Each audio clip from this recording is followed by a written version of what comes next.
देवराज चौधरी का निशाना विक्रम की कलकत्ता वाली फैक्ट्री नहीं थी, बल्कि उसका शिकार था शुभम।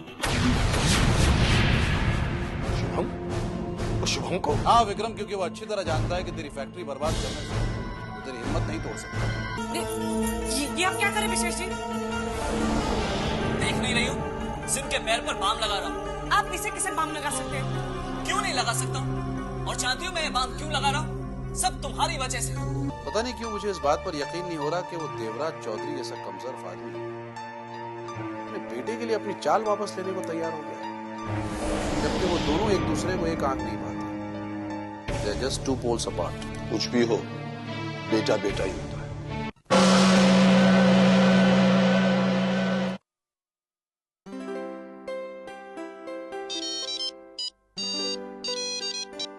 या?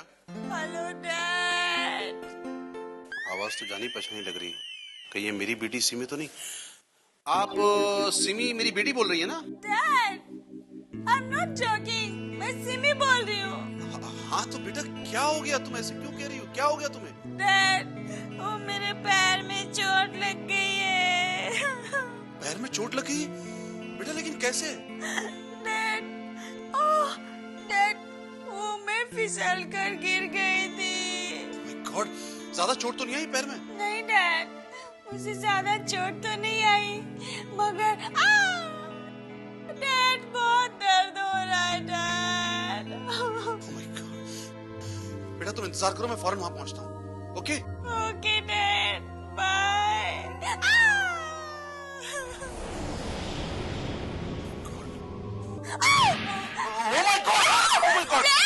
तुमने तो मुझे डरा ही दिया था बेटा। ऐसा कहा कि मुझे लगा फ्रैक्चर ना हो गया हो। ये कंजूस आदमी तो डॉक्टर के पास ले जाएगा नहीं मेरी बेटी को। मैंने सोचा कि मुझे ही जाना पड़ेगा, इसलिए मैं दौड़ चला आया। क्यों? हमारे यहाँ पर इलाज क्या वेदों को पढ़ के किया जाता है?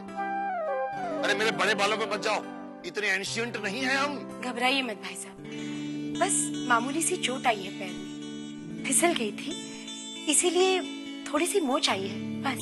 हाय हाय जीजी, जवान लड़कियों का पैर फिसलना अच्छी बात ना होवे है कसम से। कल्याणी, अरे बाबली, ये पैर फिसलना वो पैर फिसलना नहीं जैसे तेरा फिसल गया था, ये सचमुच का पैर फिसला है। चलो बेटा डॉक्टर के पास चलते हैं, मैंने अपॉइंटमेंट भी ले ली है, शायद एक्सरे करना पड़ जाए। अरे भाई एक्सरे करने की कोई जरूरत नहीं है। अरे भाई एक मामूली सी मोच आई लगती है, कोई फ्रैक्चर नहीं हुआ। और अगर एक हेयरलाइन फ्रैक्चर भी हुआ होता ना तो अब तक ये पैर फूलकर इतना कुप्पा हो गया होता, तेरे पैर जितना हो गया होता। यार लेकिन आई एम सॉरी, डॉक्टरों के पेट पर लात मारने में क्यों तुला हुआ है? जो जिसका काम है उसे करने दो भाई, जाने दो हमें। No no dad, uncle is right, actually I am okay. ये मामूली सी चोट है, डॉक्टर के पास जाने की क्या जरूरत है? I think I need some rest, that's it. हाँ अंकल, सिम को वो रेस्ट यहाँ के अलावा और कहाँ मिल सकता है ना सिम? वो तो है भाई साहब, यहाँ रहेगी तो उसे आराम भी मिल जाएगा, वरना आपके यहाँ उसे इतना आराम भी नहीं मिल पाएगा। राइट, वैसे भी यहाँ गौरी है ना मेरा ख्याल रखने के लिए, ये मेरा पूरी तरह ख्याल रखेगी, है ना गौरी? हाँ रखेगी, क्यों नहीं रखेगी, रखेगी सिम। लगता है इन दोनों में अच्छी खासी दोस्ती हो गई है यार, लेकिन अब क्या प्रॉब्लम है भाई? नहीं प्रॉब्लम कुछ नहीं है, लेकिन प्रॉब्लम फिर भी ये है कि ये भी यहाँ रुक रही है, तो फिर घर में भी कोई नहीं है, तो मैं अकेला घर जाके क्या करूँगा? मैं जानता था ये भी हमारे गले पड़ने वाला है। भाई शाम को बुलाओ, शाम? और शाम को कहना कि खाना बहुत बना ले, बहुत। हाँ ये तो खाएगा डबल, हाँ क्लाइंट का खाना इधर ही खाएगा, और उसके बाद फिर खा के पूरा पेट कहेंगे चेस खेलना, फिर कॉफी पियेंगे। यार सच कहूँ विक्रम, तूने मेरे दिल की बात कहती, तू मेरा सच्चा दोस्त।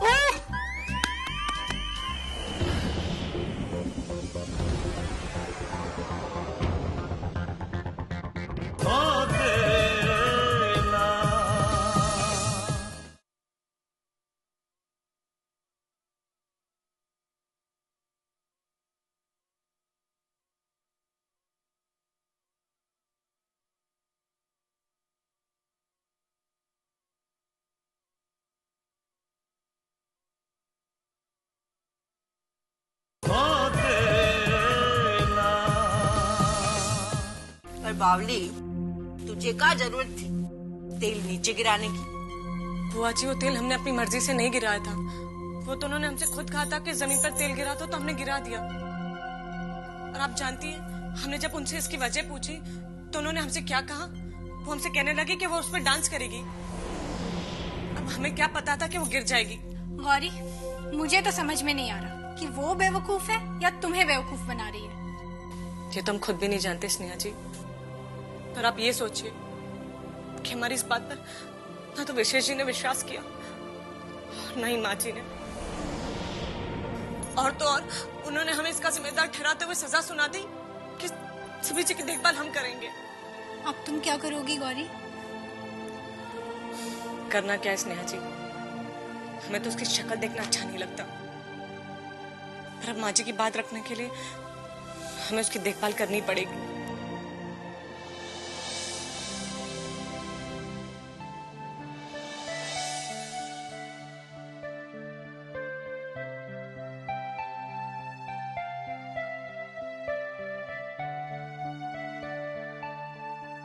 Hello hello Shubham, mom. तुम ठीक तो हो ना? क्या हुआ मॉम? तुम ठीक तो हो ना बेटा? हाँ मॉम, मैं बिल्कुल ठीक हूँ। लेकिन तुम इतनी घबराई हुई क्यों हो? कुछ नहीं, मेरा दिल बहुत घबरा रहा था इसीलिए तुम्हें फोन कर लिया। नहीं मॉम, कुछ बात तो जरूर है। यहाँ पर डैड ने भी मेरी सिक्योरिटी के लिए गार्ड्स लगा दिए हैं। मुझे कुछ समझ में नहीं आ रहा कि ये सब हो क्या रहा है। कुछ लोग हमारी कंपनी को नुकसान पहुंचाना चाहते हैं, इसीलिए कंपनी के साथ साथ तुम्हारी सिक्योरिटी का भी इंतजाम कर लिया है। तुम कब आ रहे हो? बहुत जल्द मॉम। यहाँ का सारा काम खत्म हो चुका है। अब तो नए इंस्ट्रूमेंट्स भी आ गए हैं और पूरे वर्कर्स यहाँ पे जोर शोर के साथ काम में जुड़ गए हैं। तब तो बस तुम जल्दी से आ जाओ, हम सब तुम्हें बहुत मिस कर रहे हैं। बस एक बार सारी रिपोर्ट्स डैड को भेज दूं मॉम, फिर वो जब भी कहेंगे मैं आ जाऊंगा। रिपोर्ट तो यहाँ आकर भी तैयार की जा सकती है। मैं तुम्हारे डैड से बात करती हूँ, तुम बस आने की तैयारी कर लो। ठीक है मॉम, मैं आ रहा हूँ। अब एक बार मुस्कुरा दीजिए। ये हुई ना बात मॉम। अब जब मैं वहां पर पहुंचूं तो मुझे इसी तरह मुस्कुराते हुए मिलना। ओके? ओके, अपना ख्याल रखना बेटा। तुम भी अपना ख्याल रखना मॉम। बाय। Bye mom.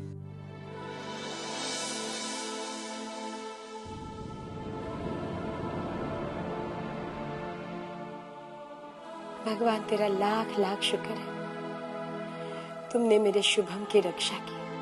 शुक्रिया भगवान का नहीं मॉम, उस युगांक राय का कीजिए।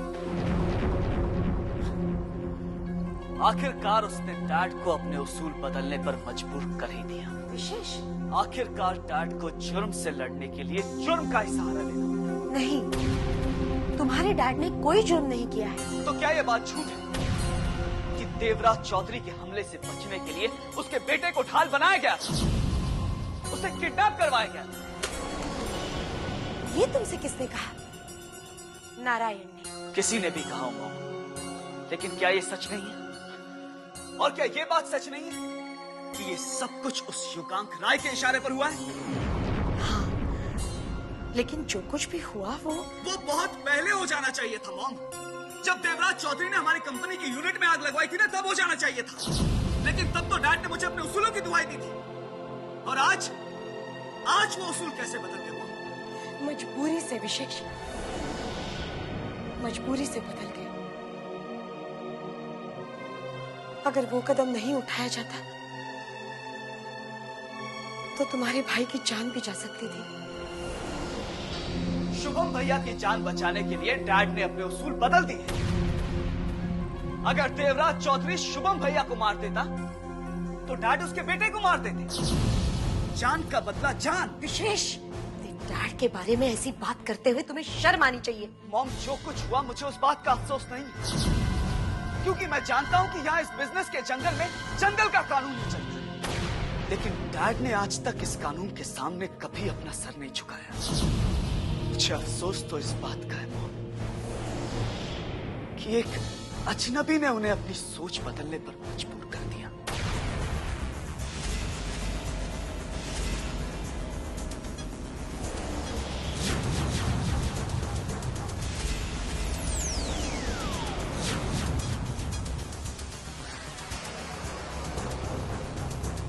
अब भी वक्त है मॉम। डैड से कहिए कि उस युगांक राय का साथ छोड़ दे। आज तो उसने डैड से उनके उसूल छीने, कल कहीं वो डैड को ही न छीने। विशेष,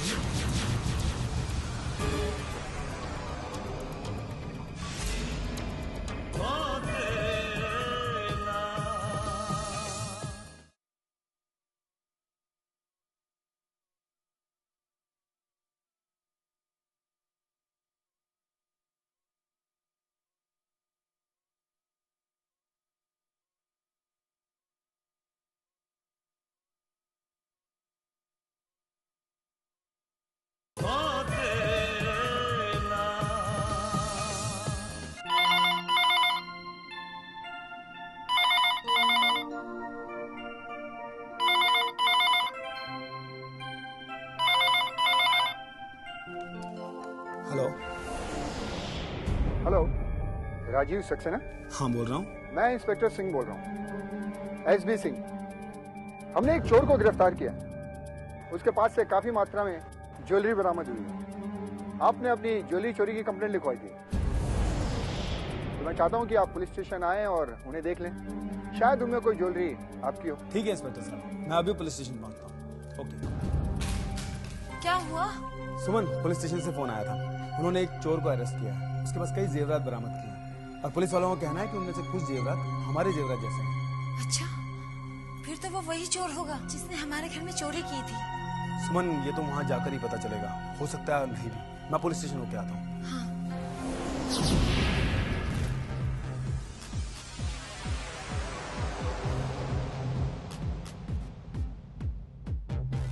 मैंने तो सोचा था कि भाभी की ज्वेलरी चोरी हो जाने के बाद मेरे ऊपर से खतरा हमेशा के लिए खत्म हो जाएगा, पर पुलिस ने तो चोर को पकड़ लिया और मेरी मुश्किल और भी बढ़ा दी।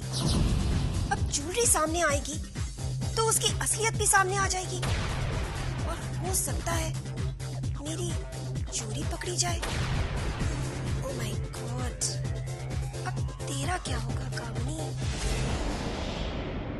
पांडे, तुम जाओ और प्रधान साहब का फोन आए, तुमसे कहना कि 15 मिनट में मॉर्ग में पहुंचे। मैं वहीं जा रहा हूँ। Excuse me inspector. Yes inspector, मैं राजीव सक्सेना। आपने वो ज्वेलरी की वेरिफिकेशन के लिए बुलाया। Jewellery? Oh yes, mister Saxena. Yes. आपको दोबारा आना पड़ेगा क्योंकि इस वक्त मेरा कहीं और जाना ज्यादा जरूरी है, इसलिए आप। इट मीन्स कि वो ज्वेलरी मुझे आज नहीं मिल पाएगी। ज्वेलरी तो ऐसे भी आज आपको नहीं मिलने वाली थी। आज तो आपको सिर्फ उसकी शिनाख्त के लिए बुलाया था। ज्वेलरी तो आपको अदालत के फैसले के बाद ही मिलेगी, तब तक वो एविडेंस के तौर पर हमारे पास रहेगी। बट यू डोंट वरी, आपकी ज्वेलरी आपको मिल जाएगी क्योंकि चोर ने कहा है कि वो ज्वेलरी उसने आपके घर से ही चुराई थी। चलिए, कम से कम आजकल चोर तो इतने ईमानदार हैं। हाँ, चोर तो ईमानदार हो गए, लेकिन हमारे शरीफ सिटीजन बेईमान होते जा रहे हैं। इंश्योरेंस कंपनी को चूना लगाने के लिए पुलिस से भी झूठ बोलते रहते हैं। क्या मतलब? मतलब ये मिस्टर सक्सेना कि आपने अपनी रिपोर्ट में लिखवाया था कि आपकी ज्वेलरी असली सोने और डायमंड की। यस। और उसकी कीमत करीब 2 लाख रुपए की होगी।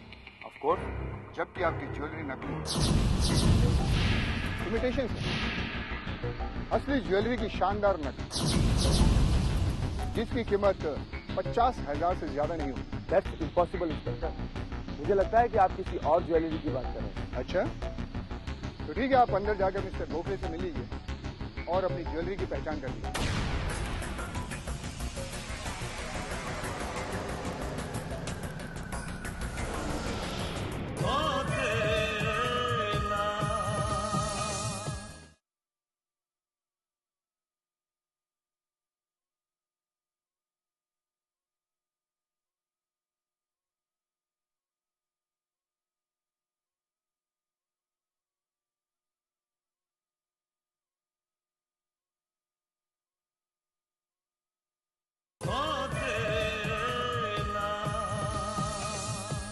मैं तो सोच भी नहीं सकती कि बिजनेस में दुश्मनी इस हद तक बढ़ सकती है कि कोई किसी की जान का दुश्मन बन जाए। आखिर हमारे शुभम ने उस देवराज चौधरी का क्या बिगाड़ा है जो वो उसकी जान का दुश्मन बन बैठा है? शकुंतला, लोग अक्सर दूसरों की सफलता को अपनी नाकामयाबी का कारण मानते हैं, इसलिए कामयाब आदमियों से जलते हैं। और ऐसी दुश्मनी हर कामयाब आदमी को झेलनी पड़ती है। मैं दुश्मनी की वजह समझ सकती हूँ, लेकिन दुश्मनी का ये रूप मेरी समझ के बाहर है। वो आपकी कंपनी को नुकसान पहुंचाना चाहता था, लेकिन शुभम को क्यों? मुझे खुद भी यकीन नहीं हो रहा कि देवराज चौधरी इस हद तक गिर सकता है। मगर तुम फिक्र मत करो शकुंतला, मैंने शुभम की सिक्योरिटी के सारे इंतजाम कर दिए हैं। अब उसका कोई कुछ नहीं बिगाड़ सकता, वो महफूज है। हाँ, मेरी बात हुई थी उससे, कह रहा था उसका काम भी पूरा हो गया, उसे वापस नहीं बुला सकते आप? इतनी जल्दी नहीं शकुंतला, इतनी जल्दी नहीं। उसकी वापसी देवराज चौधरी को गलत सिग्नल दे सकती है। वो समझेगा कि हम डर गए हैं और फ्यूचर में भी वो हमें इस तरह से डराने की कोशिश करता रहेगा। लेकिन क्या अपने आप को निडर साबित करने के लिए शुभम की जिंदगी दांव पर लगाना जरूरी है? हम उसकी जान खतरे में क्यों डालें? शकुंतला, जिंदगी तो हर जगह खतरे में है। शुभम को सिर्फ कलकत्ता में ही खतरा नहीं है। अगर कोई कुछ करना चाहे तो वो इस शहर में भी कर सकता है। मगर सवाल ये उठता है कि कब तक और कहां तक हम उस डर से भागते फिरेंगे। अपनी हिफाजत करना डर तो नहीं होता, और आप भी जानते हैं हमारा बेटा यहाँ हमारे पास ज्यादा सुरक्षित है। मैंने कहा ना शकुंतला, मैंने शुभम की सिक्योरिटी के सारे इंतजाम कर लिए हैं। वो हमारी गफलत में शुभम पर वार कर सकता था, मगर आज शुभम का कोई बाल भी बाका नहीं कर सकता। हाँ, शायद आप भूल रहे हैं, उस देवराज चौधरी का लड़का अब भी शुभम की सुरक्षा की जमानत के रूप में कैद है। और मुझे नहीं लगता जब तक शुभम हिफाजत से वापस नहीं आ जाता तब तक उस लड़के को आजादी मिल पाएगी। मुझे लगता है कि अब उस लड़के को कैद में रखने की आवश्यकता नहीं है। शुभम की सिक्योरिटी के इतने इंतजाम करने के बाद अब उस लड़के को आजाद किया जा सकता है। लेकिन शुभम को वापस नहीं बुलाया जा सकता। शकुंतला, समझने की कोशिश करो। अगर शुभम की जगह विशेष होता तब भी आप यही कहते। शकुंतला, मैं तुमसे पहले भी कह चुका हूं कि मैं शुभम को भी उतना ही प्यार करता हूं जितना मैं विशेष को करता हूं, लेकिन मैं अपने प्यार को कमजोरी नहीं ताकत बनाना चाहता हूं। मैं जो कुछ भी कर रहा हूं अपने परिवार को खतरों से बचाने के लिए कर रहा हूं। अगर किसी को पता लग गया कि मेरा परिवार मेरी कमजोरी है तो वो मेरे परिवार पर हमला कर सकता है ताकि मुझे चोट पहुंचा सके। मैं अपने परिवार को उन हमलों से बचाना चाहता हूं। शायद आप ठीक कह रहे होंगे,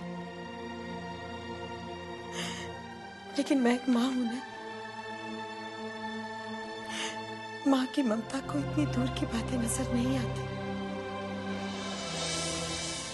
उसे तो सिर्फ अपने बच्चे नजर आते हैं, सिर्फ अपने बच्चे। I'm sorry।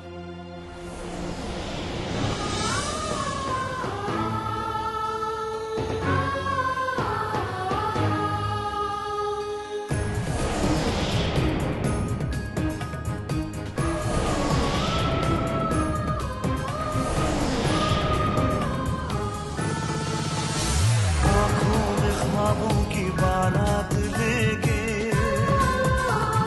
होठों पे गीतों की सौगात लेके, दिल में मोहब्बत के जज्बात लेके आया था कितनी खुशी